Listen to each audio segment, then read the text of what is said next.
Bet šobrīd visa Latvijas kalnu slēpošanas elite atrodas Pihē, Somijā, kur notiek Baltijas kausa 3. posms.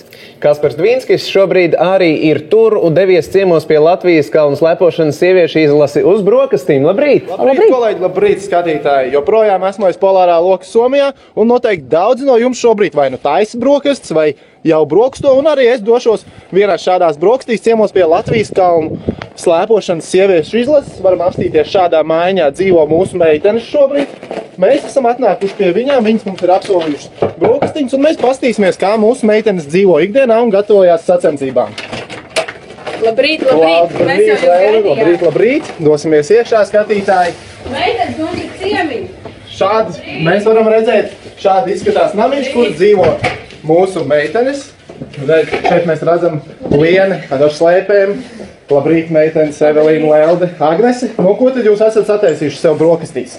Visveselīgāko sportistu omleti. No Latvijas skolām atastām līdzi un jā, katru rīt mēs tā kopasistu gatavojam brokastis. Un tā jūs ikdienā sacensībās vienmēr esat kopā, dzīvojaties pa namiņiem, pa viesnīcām, un brokastis paliek uz pašu spēkiem, neviens jums nepalīdz? Nē, mēs paši no īstenībā dzīvojam tieši šādu veidu apartamentos, mēs paši gatavojam ēst. Un jūs gatavojat ēst pašas, un, piemēram, kas jums palīdz ar slēpēm? Redzēju, Lienu, tu ar slēpēm ņēmies, kad es ienācu. Tās mēs pašas taisam. Arī pašas visu darat, ja? Un kā jums šodien dzirdēju, treniņš jau ir diezgan agri, drīz jau jums ir treniņš, vai ne? Jā, uzreiz pēc brokastīm esam uz treniņu. Un cik jums šodien sacensības jums nopietnās nav? Jums Baltijas kausa turpināsies? Šodien mums ir visnopietnākās sacensības. Mēs dodamies uz kalnu un startējam kopā ar mazākajiem slēpotājiem, kopā pa komandām. Tā motivācija viņiem. Pastāstīsiet. Tās ir notika vakardien izloze, un katrs sportists brauc ar 4 mazajiem sportistiem.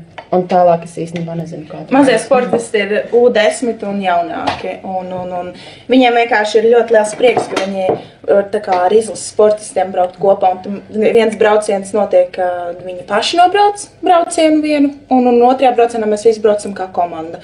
Un rezultātā tad mūs arī apbalvo atsevišķi, un vilciņš iznāk arī uz kalnu, un bērniem liela prieka.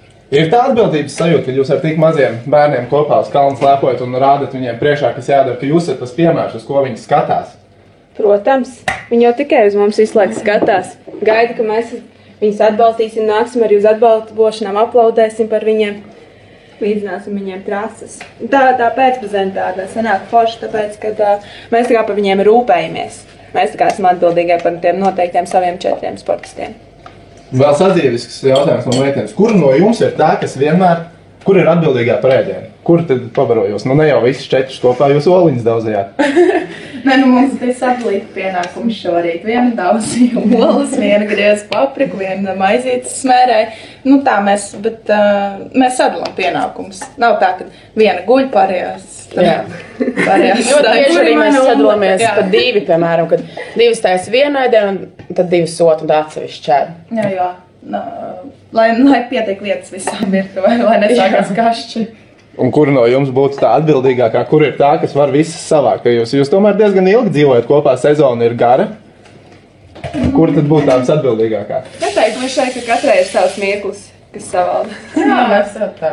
Visvairāk jau Liena ar Evelīnu kopā startē, un mēs ar Leldi laikam vienkārši pievienojamies.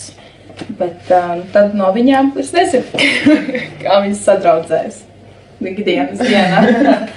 Visi jau domā, ka mums ir baigais kašs šeit vaļā, bet patiesībā nē. Mēs esam savā starpā diezgan gadi nāk un arvien vairāk mēs sadraudzējamies, vairāk vieni otru iepazīstam. Un tālūk, skatītāji, varējām redzēt nelielu ieskatu, kā dzīvo mūsu meiteņu izlase. Sataisījuši tiešām ļoti skaistas brokastis. Redzu, ka arī šķīvīts man ir atvēlēts, nozīmē, ka šorīt arī iespējadīšu labu apetīti visiem tiem, kas šobrīd ēd, un kolēģi atpakaļ pie jums studijā.